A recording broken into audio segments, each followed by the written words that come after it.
Hey guys, welcome to Sportsman's Refuge. This has been my family store for about the past 20 years now. So I grew up in an archery shop. It's got me where I am today, and it actually got me introduced to Jeremiah here. So it's really something that I really take pride in my family store here. But today we're going to actually take a little bit of time to take Jay back to the basics with everything. He's having some issues, a little bit of target panic. I hate saying that, but it's right now he's really having some issues punching his trigger, and it's not something we can't fix, but it's something we need to really nip in the bud right now before season starts, just because it can cause so many issues in the stands. And a lot of guys don't like to admit that they have it, but when you think about it, if you're punching your trigger, you're throwing some flyers and whatnot, it's really important to get that taken care of before season, just because if you get out there in the stand and you launch one, you're giving that animal an opportunity to be wounded, not making it a quick kill, you can miss. It's just so many things that can happen because of it. So today I'm going to take Jeremiah back to square one. Like I said, he was using a thumb release. He got away from a kisser button that he grew up using. I'm not saying a kisser button is something you have to have, but when you're so used to it and you've used it your whole life, keep using it. There's nothing wrong with it. It's not a crutch. It's not a handicap. It's not anything. It keeps you consistent. Me personally, I don't use one, but like I said, there's nothing wrong with it. So I'm throwing a kisser button back on. We're going to make sure Jeremiah's peep still lines up with it. And also he's getting away from his thumb release that he was using. He used to shoot so much better with his trigger, and the more I've watched him shoot the thumb release, he hasn't really got the knack of it down yet. They're different, honestly. It changes so much between anchor point.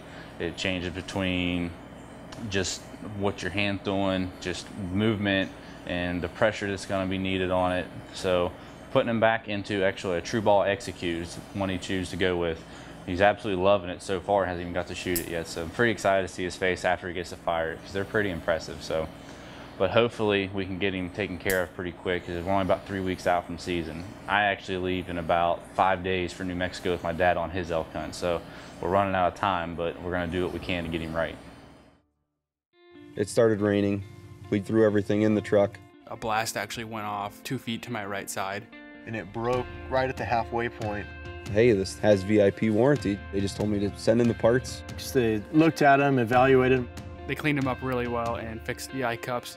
And here we are a week later hunting with a new scope.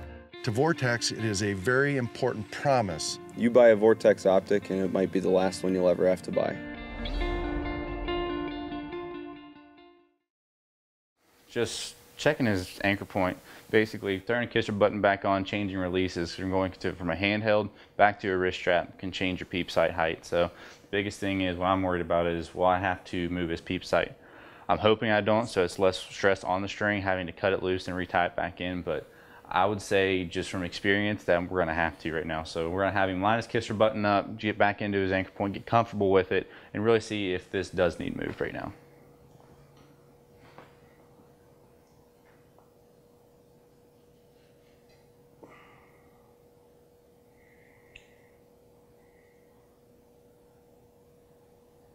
How's that look?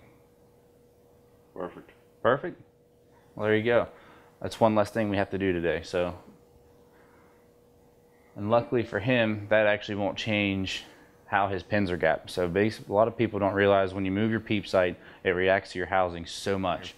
Basically, the string angle will change it. So if it goes from your shaft to peep and your peep to sight, that's what the measurements are based off of for like sight tapes and everything. So when you get into long distance or longer distances, like your 40, 50, 60 yards, when you change that peep height, it can actually change your gaps, make them tighter, make them wider, just because of how everything's looked at. Real quick, explain to me what the weight did for me. I was lucky enough to be able to shoot the OPA manufacturers with Browning trail cams, Mr. Rainey, and the weight just made me settle on the pin so much more in my mind. But I'm not a bow tech, so I'm going to let Garrett explain that. A big thing what guys don't realize is when it comes down to sidebars, V-bars, everything, they look at it as one less thing they have to worry about in a stand being cumbersome. Well, you can keep it small, keep it compact. When you mount everything on a bow, whether you're right-handed or left-handed, it's on the opposite side. So if you're right-handed, everything's on the right side of the bow. So you're going to have a natural cant to the right. So you're going to have to torque everything back into place, where you throw a V-bar on the left side or a sidebar, whatever you'd like to call it, and you throw some extra weight just to kind of counter that. It's going to bring everything right back into play. And it's actually going to make the bow aim a lot better. You can actually balance the bow to where You can control when your pin wants to float up, you can control that sitting more. If it's wanting to float down, you can throw more weight in the back, actually get that pin to do what you want it to do. So not only will it keep your bubble level, it will actually make you aim so much better. Right now I'm going to have him draw back and just a blank barrel shot just so you can get a crisp feel for it. Let's go ahead and anchor in, close your eyes, put that finger on that trigger. Now just slowly squeeze. Perfect.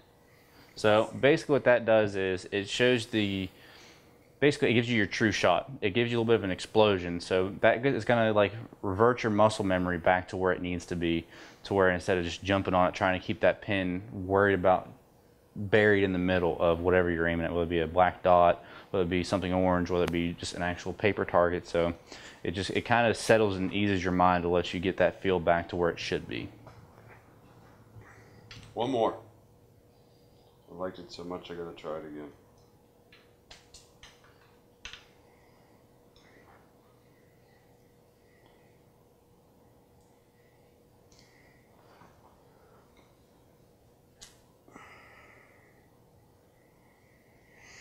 Close your eyes. There we go. Perfect. Oh yeah. Sweet.